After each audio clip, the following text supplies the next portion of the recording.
Voilà, vous m'entendez? Oui. Oui, très bien. Oui, Bon. très bien.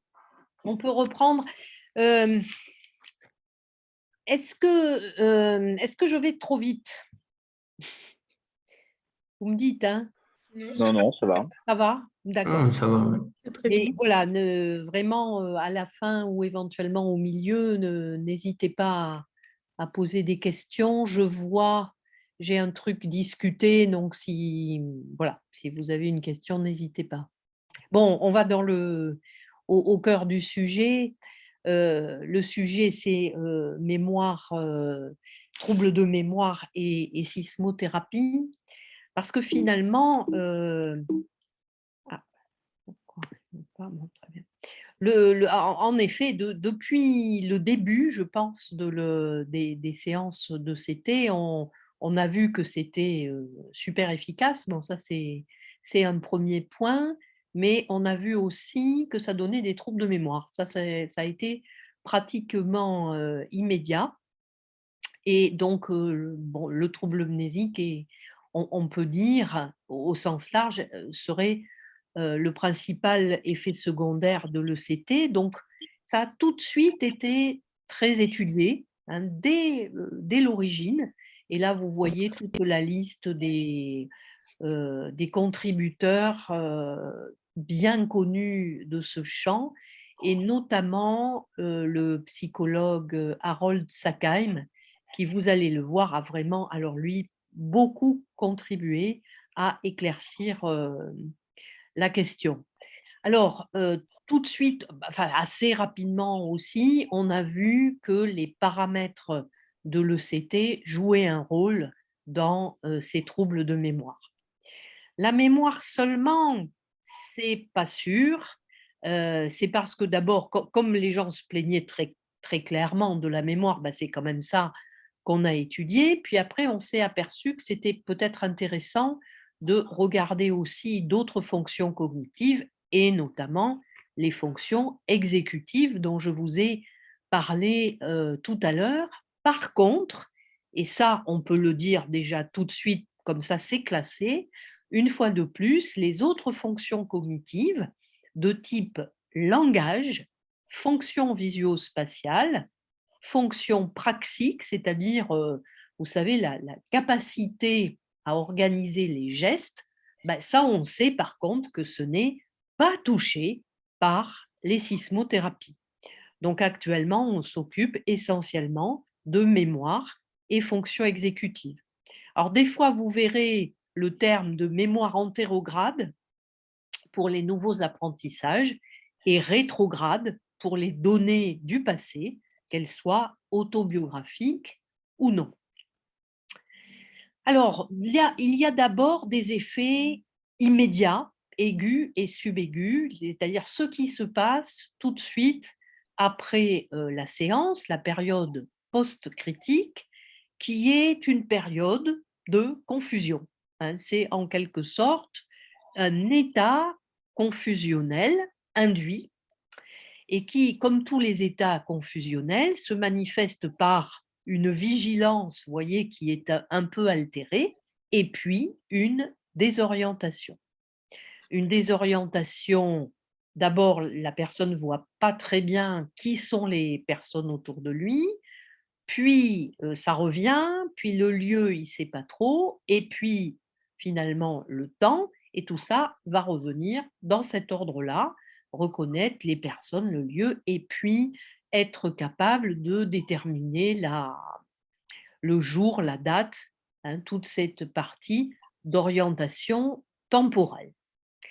Alors, cette période post-critique, qui est entre 15 et 30 minutes, elle est d'autant plus longue que l'ECT est bilatéral plutôt qu'unilatéral, voyez, que s'il est unilatéral, il est appliqué sur l'hémisphère gauche plutôt que le droit. Alors ça, est-ce que vous savez pourquoi ça pourrait être comme ça? Pourquoi plutôt gauche? Non, pas du tout. C'est parce que c'est là où est le langage. Donc forcément, comme ils doivent répondre par oral, c'est plus difficile. Quand l'impulsion a été donnée sur l'hémisphère gauche, vous avez un trouble du langage qui va un petit peu empêcher de répondre, alors que votre hémisphère droit est moins sensible à ça. D'autant plus longue aussi que la dose d'électricité délivrée est plus importante, sachant que c'est surtout la dose relative pour le patient qui compte, et qu'on applique un mode d'onde sinusoïdale plutôt que onde pulsée brève. Mais si j'ai bien compris, je crois que les ondes sinusoïdales, ce n'est plus utilisé. On ne fait plus que des ondes pulsées brèves comme type d'impulsion électrique pour provoquer la crise. Enfin, comme d'habitude, la période de confusion va être d'autant plus longue que le patient est plus âgé. Mais ça, voilà, ça c'est les personnes âgées ont ou peuvent avoir des cofacteurs de fragilité, des maladies neurodégénératives plus ou moins débutantes, plus ou moins connues, qui vont faire qu'ils vont être plus longs à se réorienter, hein. Ça, c'est la période immédiatement, je dirais, post-critique. Donc on l'a dit, en général 15 à 20 minutes. À plus long terme, c'est n'importe quoi au-delà des 30 minutes finalement. Dans les jours qui viennent, les mois qui viennent, vont être préservées, comme je vous le disais, les fonctions langagières, praxiques, visio-spatiales, mais aussi certains types de mémoire, comme la mémoire de travail, la mémoire implicite, mais elle a été beaucoup moins étudiée que la mémoire explicite parce que les protocoles sont beaucoup moins standardisés, et enfin la mémoire sémantique.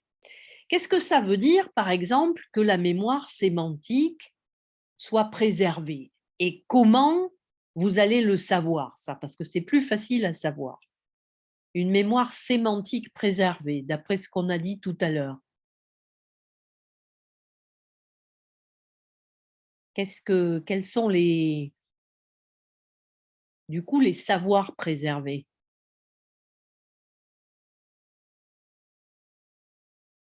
C'est tous les savoirs, en fait, communs à tout le monde. C'est-à-dire qu'après les ECT, vous savez toujours que Paris est la capitale de la France. Voilà, vous n'avez pas perdu ce savoir. Et tous les savoirs qui vont avec. Hein, vous comprenez ce que je veux dire? Ce que c'est qu'un thermomètre, qu'est-ce que veut dire tel sigle, tout ça, c'est votre mémoire sémantique et elle est préservée. Elle n'est pas affectée par les séances de sismothérapie. Donc voilà, plein de choses préservées, mais aussi, c'est vrai, quelques éléments, on l'a dit, de mémoire et de fonction exécutive, pas, qui, vous allez le voir, vont en prendre un petit coup au début et puis finalement vont récupérer. Alors, je vous présente cette étude de Sackheim qui date de 2007 et qui est vraiment la première étude qui est vraiment très, très bien étudiée les effets de l'ECT sur la mémoire et les fonctions cognitives.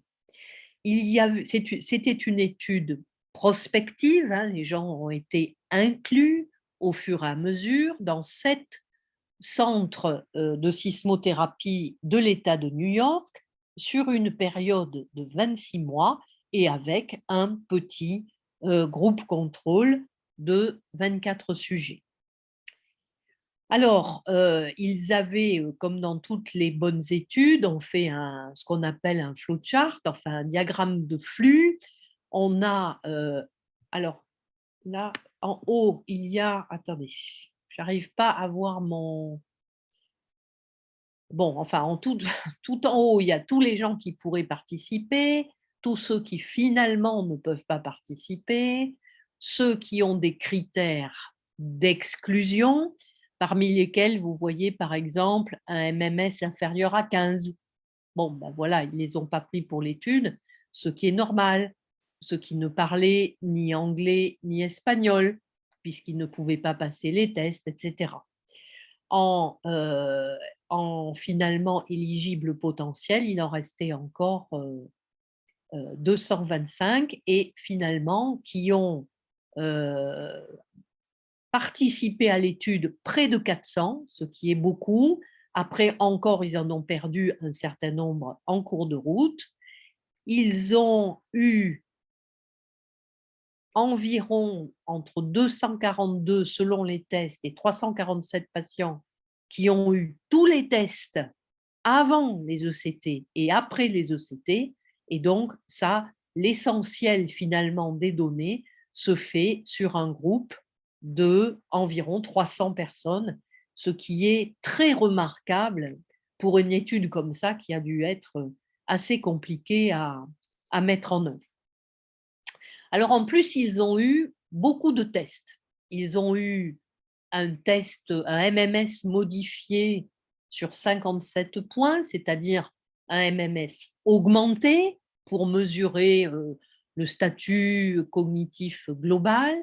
Ils ont eu des tests de temps de réaction, vous voyez, le test de Stroop dont on a parlé tout à l'heure, des tests d'attention continue, le test d'apprentissage de la figure de Rey, que je vous ai montré tout à l'heure, et un test de mémoire verbale qui n'est pas tout à fait comme celui que je vous ai montré, ce n'est pas tout à fait le Grober et Buschke, c'est une version un petit peu différente dans laquelle il n'y a que 12 mots, mais qui vont être appris sur non pas 3 essais, mais 6 essais, et sans, comment ça s'appelle, sans indissage. Hein. Mais bon, ça donne une bonne idée des capacités d'apprentissage verbal. Et enfin, ils ont même eu un test de mémoire autobiographique dans une forme un peu raccourcie,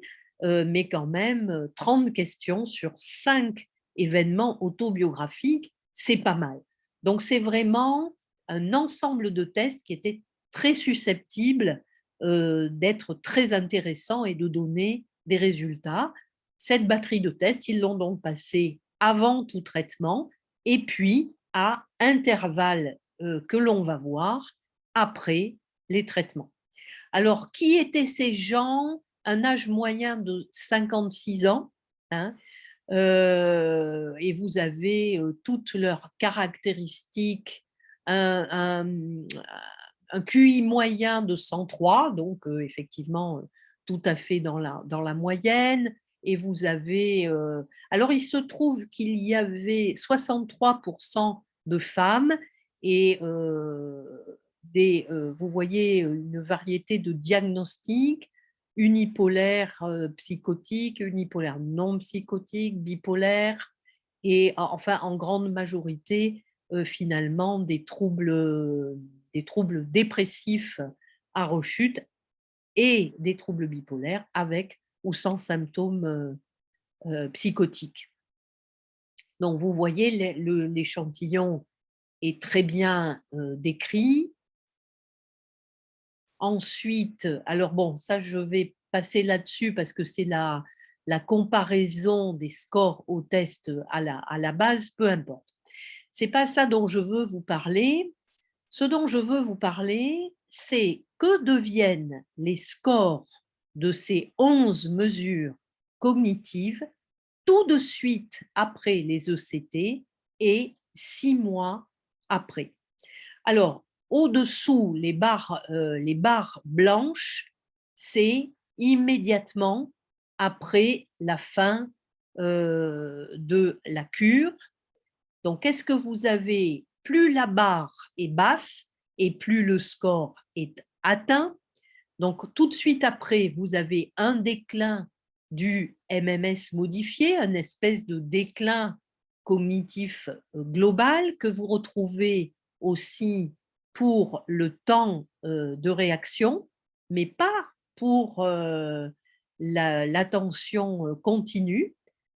Au niveau du Stroop non plus, vous retrouvez finalement pas d'atteinte dans l'immédiat et au contraire, une espèce d'amélioration de l'effet Stroop qui est assez curieuse et pas forcément très facile à expliquer, mais c'est un fait. Et là où vous retrouvez finalement le plus d'atteintes immédiatement après les ECT, c'est comme vous le voyez, le rappel différé de la liste de mots. Hein. Là, votre barre, elle est franchement basse. Hein. Ce qui est, je vous l'ai dit, plus la barre est basse et plus c'est atteint. Et ce qui est donc le plus atteint, c'est le score de mémoire différé. Le score de mémoire, il est aussi atteint, mais moins. Et ça, c'est l'autre score de mémoire, le score de la figure de Ré. Donc, que ce soit en mémoire verbale ou en mémoire visuelle, vous avez immédiatement après la cure une atteinte incontestable de ces tests. Donc ça, c'est vrai, c'est démontré. Vous pouvez, j'allais dire, c'est bien ce qu'on va répéter d'ailleurs, vous pouvez prévenir les gens que ça va être comme ça. Mais regardez bien ce qui se passe 6 mois plus tard, ça ce sont les barres noires, et bien 6 mois plus tard, tous les scores, sauf un, se sont améliorés. Vous avez le score global de cognition qui est amélioré, le score de performance continue, vous avez les scores mnésiques, même celui-ci est redevenu normal, la copie de la figure dorée, bien sûr aussi, tous les scores pratiquement, sauf celui-ci qui, c'est sauf celui-ci en fait, hein, tous les autres, sauf celui-ci, sont redevenus normaux 6 mois après. Et ça aussi, c'est quelque chose, bien entendu, que vous pouvez dire aux patients, parce que c'est très important. Oui, ça ne va pas aller pendant quelque temps, mais avec à distance des sismothérapies, ça va aller mieux. Et ça, c'est évidemment absolument crucial à leur dire. Alors ça, c'est l'effet sur les tests en fonction du type de placement des électrodes. Vous avez électrode bilatérale, électrode unilatérale et électrode, non, pardon. Ça, c'est le stimulus qui n'est plus utilisé actuellement. Ça, c'est le stimulus brief pulse, mais bilatéral. Et ça, c'est le stimulus brief pulse, mais unilatéral droit. Donc, vous voyez les carrés noirs qui indiquent bien que immédiatement après le CT, c'était très clairement Cinewave bilatéral qui donnait le plus de troubles. Ça, vous le voyez très facilement sur ce schéma. Toutes les barres sont noires. Ensuite, ce qui en donne le moins, hein, vous voyez les barres blanches, c'est le CT unilatéral droit. Hein, très clairement, toutes les barres blanches sont les plus petites et puis le brief pulse bilatéral donne des troubles de façon intermédiaire. Mais comme vous le voyez, quel que soit le mode, c'est vraiment la mémoire qui prend. Hein, très très clairement, on le voit très bien ici. Et ainsi qu'ici, le temps de réaction aussi prenait pas mal, enfin était beaucoup impacté par les anciennes méthodes de stimulation. L'inconvénient, mais ça on vous le dira peut-être, de l'unilatéral droit, c'est qu'il est peut-être un peu moins efficace. Et puis ce que vous voyez au niveau d'ici, c'est la mémoire autobiographique. Hein. La mémoire autobiographique, elle est vraiment pas du tout impactée par le CT unilatéral droit. Hein. Un petit peu, par contre, par les autres, mais pas du tout par l'unilatéral droit. Mais par les autres, oui, et c'est de ça qu'on va reparler, parce que la plainte de mémoire autobiographique, eh bien, quelquefois, elle est assez importante. Alors, 6 mois après les ECT, de la même façon, alors vous regardez méthode par méthode, qu'est-ce qui vous reste 6 mois après? Si vous avez utilisé l'ancienne méthode bilatérale, éventuellement un temps de réaction qui reste un peu allongé. Et sinon, ce que vous remarquez sur ce diagramme, et ça c'est très important aussi, donc nous sommes 6 mois après les ECT, toutes les barres sont remontées, sauf ici, en mémoire autobiographique. Et ça, que ce soit avec la méthode pulsée ou Cinewave, eh bien vous avez le même impact au niveau de la mémoire autobiographique. Donc ça, on va voir qu'est-ce qu'il faut un petit peu en tirer comme conclusion. Hein. Mais sinon, dans l'ensemble, vous avez compris des troubles aigus, mais des troubles qui s'améliorent avec le temps, sauf peut-être dans certains domaines, et notamment celui-là. Alors, ils ont regardé un petit peu qui c'est qui avait cette amnésie autobiographique importante. Hein. Il y avait plus de femmes, on l'a dit, plus de CT bilatéraux, ça on l'a déjà dit, mais il y avait aussi plus de femmes. Et ça, ils ont pensé que c'était peut-être parce qu'elles avaient eu un surdosage en électricité pour ce qu'elles auraient dû. C'est-à-dire que le dosage était le même pour tout le monde et elles auraient eu, les femmes, un problème de surdosage relatif. Hein. Et sinon, les déficits en général, à toutes ces fonctions que je vous ai montrées, sont corrélés au niveau de base, à l'âge, au genre féminin, pas corrélés à la dépression et corrélés au nombre de séances. On a un, on a un petit participant. Voilà, donc ça, c'est une étude sur laquelle beaucoup de gens se basent, bien entendu, pour pouvoir finalement informer les patients de ce qui les attend.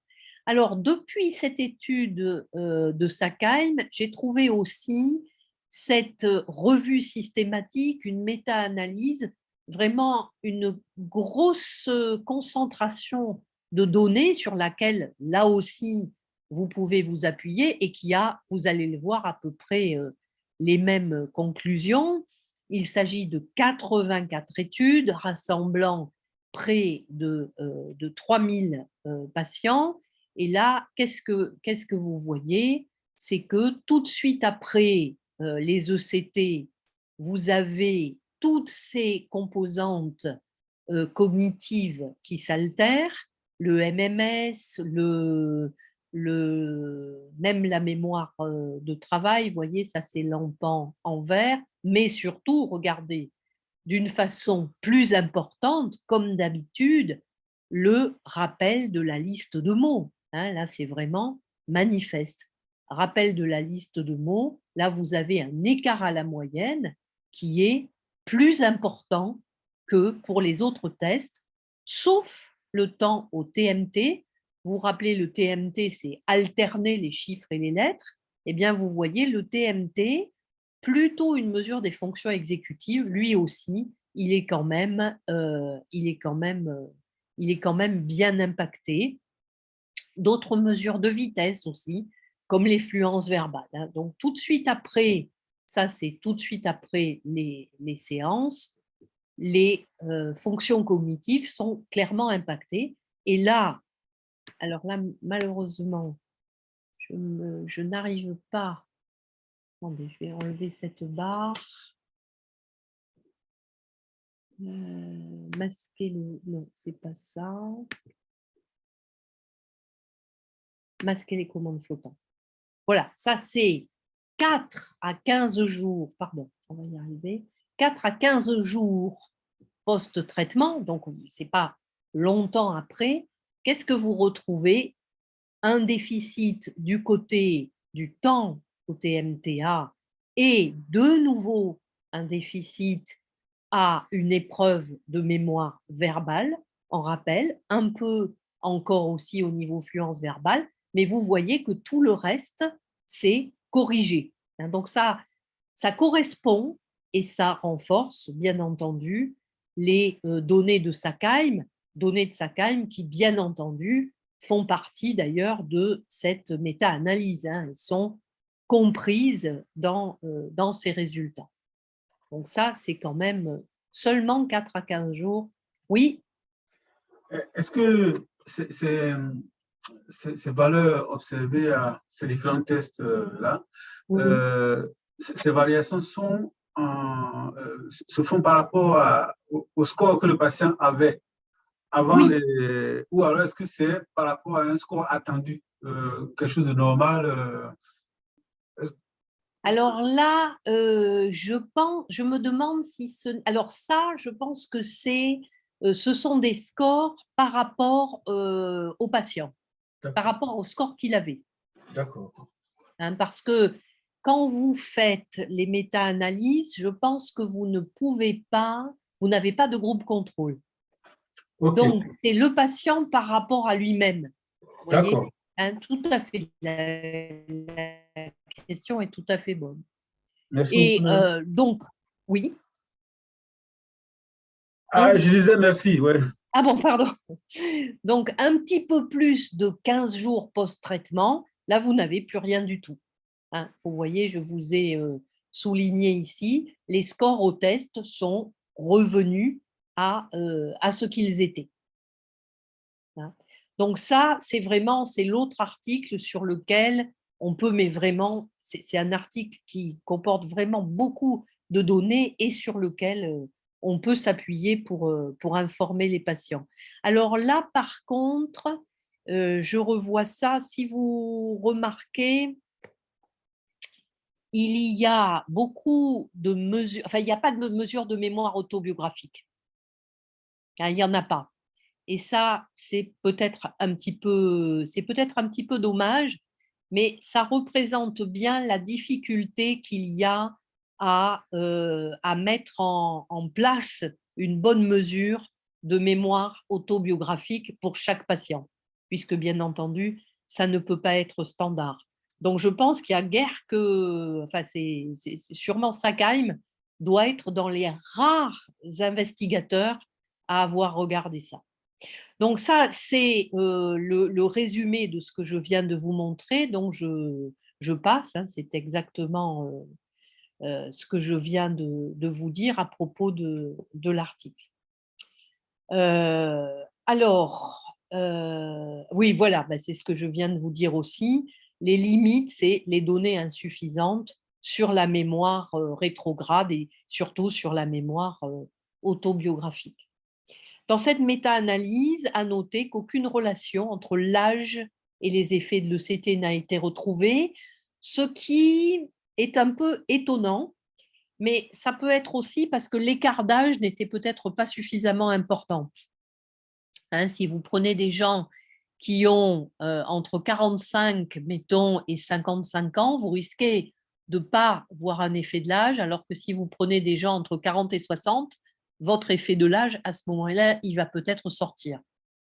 Et je pense que c'est peut-être ça qui s'est passé. Et sinon, comme d'habitude, le CT bitemporal a plus de déficit que le CT unilatéral. OK, mais voilà, avec l'inconvénient que le CT unilatéral peut être insuffisamment efficace.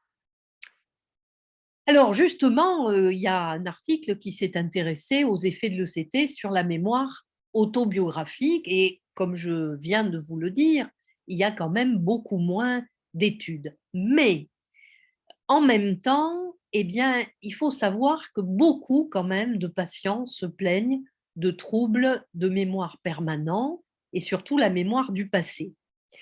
Comme je vous l'ai dit tout à l'heure, la mémoire marche de telle façon que les souvenirs anciens sont toujours les mieux conservés. Donc, si vous voulez, quand ils ont des trous dans leur biographie, c'est plutôt quand même dans leur biographie récente. Alors, cette revue sur la mémoire autobiographique a utilisé un certain nombre d'outils et en particulier le questionnaire l'auto-questionnaire de mémoire, la mémoire, les impressions de la plainte mnésique, en quelque sorte. Hein. C'est ça, la subjective memory questionnaire, c'est la plainte mnésique. Je vous le montrerai un petit peu tout à l'heure, ce questionnaire. Et puis, la mémoire autobiographique, l'échelle que je vous ai montrée tout à l'heure, qui a 281 questions, mais dont on utilise pour des raisons évidentes la plupart du temps une forme abrégée, comme avait fait Sakai. Et voyons un petit peu ce que cette revue a mis en évidence. Alors, je voulais vous présenter cette échelle de mémoire subjective créée par le psychologue Squire il y a longtemps. Et il a été un des premiers à élaborer ce type de questionnaire. Et il y a 18 items que le sujet doit coter en comparaison d'une autre période. C'est-à-dire, pour chaque item, il y a une échelle en 9 points, de bien pire à bien meilleur. Et c'est une échelle qui a souvent été utilisée donc après les ECT, finalement, pour évaluer l'impression que les gens ont de leur mémoire après ECT. Donc, vous allez voir, ces 19 items, ils sont là, avec les 9 premiers qui sont surtout sur les effets de l'ECT et les 9 suivants qui sont surtout sur les effets de la dépression. Mais ça, ce n'est pas spécialement dit au sujet, hein, c'est juste que l'échelle, elle est faite comme ça. La personne, on lui demande, voilà, votre capacité à rechercher dans votre tête des noms et des souvenirs dont je sais qu'ils y sont est alors moins bonne, pareille, meilleure qu'avant les ECT. Vous voyez, ce n'est pas d'hier, hein, 1979. Je pense que mes parents et amis jugent que ma mémoire est toujours pareille, moins bonne, pareille, etc. Hein. Donc ça, c'est une échelle qui est très souvent utilisée. On va voir un petit peu ce que ça donne en fonction de, après les ECT. L'AMI ou questionnaire autobiographique, je vous le présente rapidement. C'est celui-là qui a 281 questions, avec des questions dans l'enfance, des questions au début de l'âge adulte et des questions de vie récente. Donc, vous voyez, pour chaque tranche de vie, on va demander les dates de diplôme, de mariage, naissance, camarades, professeurs, adresse, école, etc. De vérification possible, puisque je vous l'ai dit, comment voulez-vous vérifier que c'est exact? Eh bien, contrôle par un membre de la famille, par exemple, ou alors contrôle, vous pouvez aussi essayer de le faire passer 2 fois pour voir si les réponses sont concordantes. Mais bon, vous avez compris, déjà que c'est compliqué de le passer une fois, imaginez ce que c'est que de le passer 2 fois à 15 jours d'intervalle, c'est encore toute une logistique. Donc, il y a des formes, comme je vous l'ai dit, courtes de ce questionnaire de mémoire autobiographique. Alors, la plainte de mémoire autobiographique, elle peut durer au moins jusqu'à 3 ans, hein, c'est-à-dire peut-être plus, mais ça, quand on a étudié la question, on s'est aperçu que les gens pouvaient se plaindre pendant longtemps. Vous voyez, par rapport à ce que je vous ai dit tout à l'heure de toutes ces fonctions cognitives qui s'améliorent, eh bien non, la plainte autobiographique, elle peut durer. Alors, selon les auteurs et selon les années, ils ont retrouvé plutôt 6 mois. Il y a quelqu'un qui a retrouvé que la plainte avait pratiquement disparu après 6 mois. Donc, vous voyez, mais c'est des études qui sont relativement anciennes. Quand on s'approche d'études plus récentes, on s'aperçoit que les patients se plaignent de déficit, ont plus de déficit sur les événements généraux que sur les événements autobiographiques. Mais finalement, c'est un peu normal aussi, parce que les événements généraux, juste avant les ECT, en plus, ils ne s'y sont peut-être pas beaucoup intéressés pour des raisons de dépression. Hein. Donc, c'est un peu normal que les événements généraux soient moins rappelés que les événements personnels. Mais à 2 mois post-ECT, seuls les événements généraux restaient déficitaires et pas les événements autobiographiques qui étaient rappelés que comme avant les ECT. Donc, les souvenirs personnels seraient-ils plus résistants? Oui, on a finalement des raisons de le penser. Ils sont tout simplement plus intéressants, plus pertinents, j'allais dire, pour la personne que des événements plus généraux. Donc, bon, certains auteurs ont retrouvé que la plainte, finalement, elle est aussi… Donc, vous voyez que on voit bien sur cette première diapo que la plainte pour la mémoire autobiographique, elle est clairement assez variable. C'est Squire encore qui avait étudié, 7 mois après les ECT, les événements survenus plus de 2 ans avant le traitement sont retrouvés et les événements plus récents seulement partiellement. Et ça, vous vous rappelez pourquoi? Puisqu'on se rappelle que les événements récents sont les plus fragiles. Donc, ce sont ceux dont on va se souvenir en dernier. Et vous voyez, il y a une espèce de gradient. Plus on s'éloigne des séances de CT et plus on retrouve nos souvenirs d'avant les ECT, mais parfois, on a, et même assez souvent, une lacune qui est selon les personnes, mais qui peut être d'environ 6 mois. Hein, c'est un peu compliqué comme histoire, mais la conclusion, c'est qu'il faut valider ces troubles de mémoire, on va le voir, et pas dire au patient qu'il invente ou qu'il n'en a pas. Effet des paramètres de l'ECT sur la mémoire rétrograde et autobiographique, toujours pareil, les brief pulse sont mieux, l'unilatéral est mieux, si on fait une titration, c'est mieux, et s'il y a moins de séances par semaine, c'est mieux aussi. Mais ça, ce sont finalement les facteurs que l'on retrouve toujours à l'origine de moins d'effets cognitifs de l'ECT. C'est très concordant.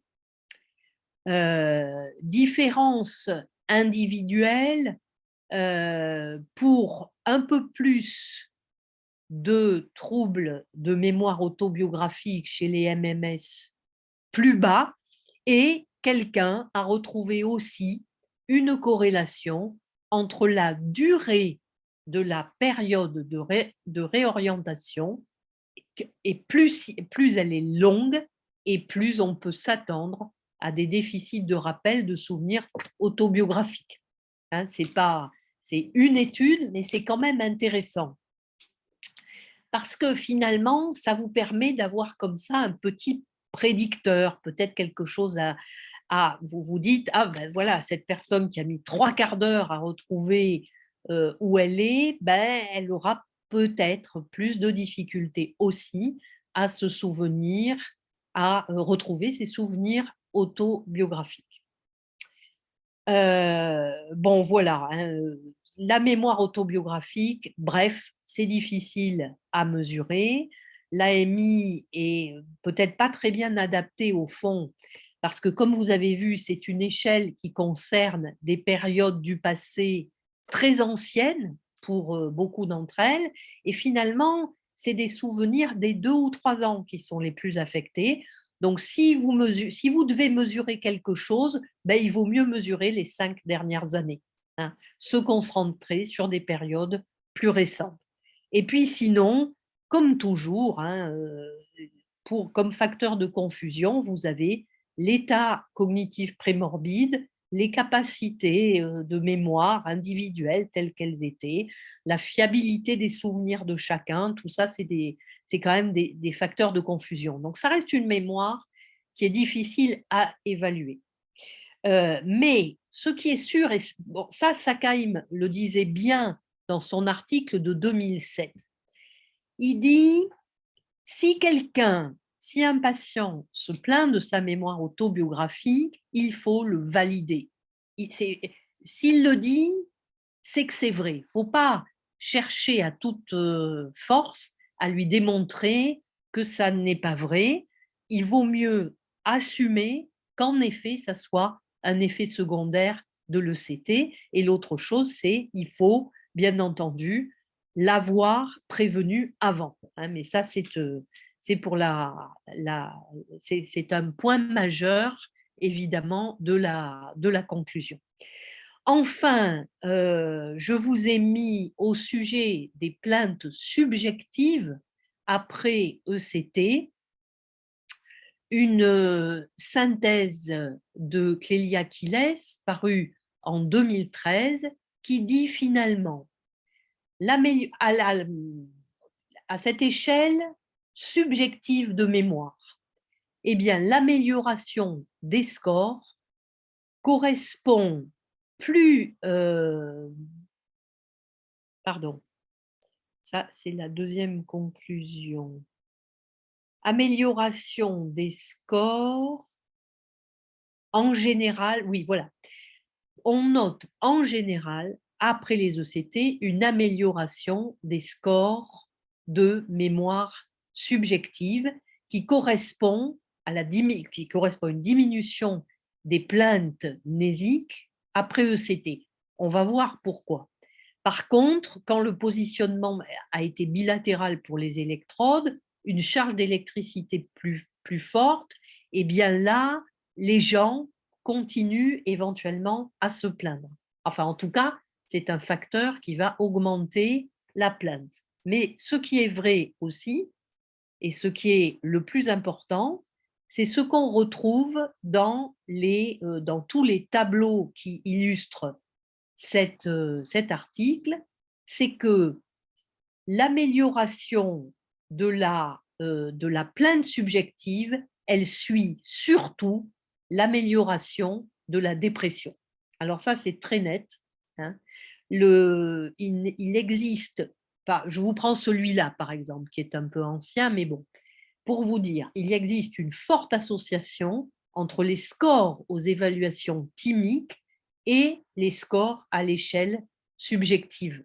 Vous voyez, vous avez ici un petit peu l'essentiel, c'est que l'association, mieux la personne va sur le plan de l'humeur et moins elle aura de plaintes. Vous allez me dire, est-ce qu'elle a moins de plaintes parce qu'elle a de meilleurs scores? Eh bien, non. La plupart du temps, c'est corrélé à l'amélioration de la dépression, mais pas à l'amélioration des tests ou à l'aggravation des tests. Vous voyez? Ça, c'est vraiment un truc qui est retrouvé par la plupart des études. Regardez, on retrouve ici corrélation positive entre les questionnaires de plainte et les scores de dépression. Pas de corrélation entre les questionnaires et les tests neuropsychologiques. Vous voyez, on commence à s'approcher d'études plus récentes. Alors ça, c'est très, très intéressant aussi à savoir. Et j'ai trouvé aussi celui-ci qui est un peu plus récent, un article plus récent, qui dit exactement la même chose et qui le confirme. Une revue de 16 études utilisant toujours ce questionnaire de Squire, la majorité des études rapportent une amélioration de la mémoire subjective après les ECT qui corrèle avec l'amélioration du score de dépression. Donc ça, c'est vraiment quelque chose qui paraît très solide, à ceci près qu'ils disent, bon, il y a pas mal d'hétérogénéité entre les études, mais quand même, vous dégagez une bonne majorité d'études en faveur de cette relation. Donc là, quand c'est comme ça, évidemment, vous avez tout gagné, puisque vous avez gagné sur la dépression et gagné sur la cognition. Enfin, finalement, pour faire écho à votre question de tout à l'heure, eh bien oui, une évaluation cognitive de base serait vraiment souvent utile avant les ECT. Hein, franchement, ça serait bien.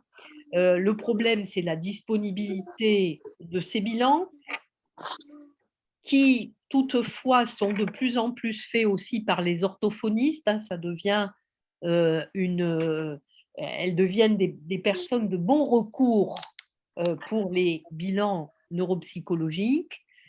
Mais bon, il faut quand même savoir un petit peu les interpréter aussi. Mais bon, ça peut être une solution parce que les bilans de neuropsy ne sont pas disponibles partout. Et puis, le deuxième grand point, c'est informer les patients. Vraiment leur dire, oui, on sait que votre mémoire ne va pas être très bonne pendant les jours et les semaines qui suivent. Et franchement, dans quelques mois au plus, vous aurez retrouvé vos capacités de mémoire et d'enregistrement. Oui, par contre, vous risquez de ne pas vous souvenir de certains événements qui ont eu lieu juste avant votre entrée à l'hôpital, et ce jusqu'à quelques mois. Et puis pour certaines personnes, ça sera peut-être 2 ou 3 ans. Mais si quelqu'un vous dit bah, « je ne me rappelle plus du tout de mon enfance », là, comme vous avez compris, vous avez bien suivi, c'est pas tellement, c'est pas tellement vraisemblable, c'est pas tellement logique, c'est pas tellement connu. Mais bon, en même temps, faut pas se battre, il faut valider la plainte, mais quand même, il faut être bien au courant des effets des sismothérapies sur la mémoire, en tout cas en pratique. Alors, il y a une dernière chose, c'est les gens qui ont des ECT d'entretien. Moi, je n'ai jamais vraiment trouvé de littérature là-dessus. Je pense que s'ils ont véritablement trop de troubles cognitifs et qui sont trop gênés par ça, ils ne sont sans doute pas des bons candidats pour les ECT d'entretien. Et juste, c'est vraiment anecdotique, mais on a pu tester récemment une personne qui a des ECT d'entretien depuis des années et qui a un bilan nickel. Bon, voilà. Apparemment, ça aussi, c'est quand même variable. Voilà, oui. Madame, alors en pratique, merci pour ces 3 points que vous donnez, à savoir informer le patient sur les troubles cognitifs, mesurer les troubles cognitifs en cas de doute, oui. Et une évaluation cognitive de base. Oui. De manière, comment on dit, diachronique, je ne sais, je voudrais savoir s'il n'était pas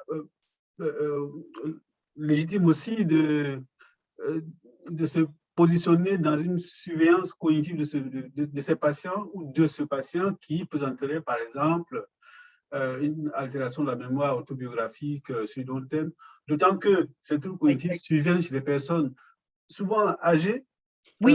En ce qui concerne les facteurs favorisants, en tout cas, souvent âgées, oui.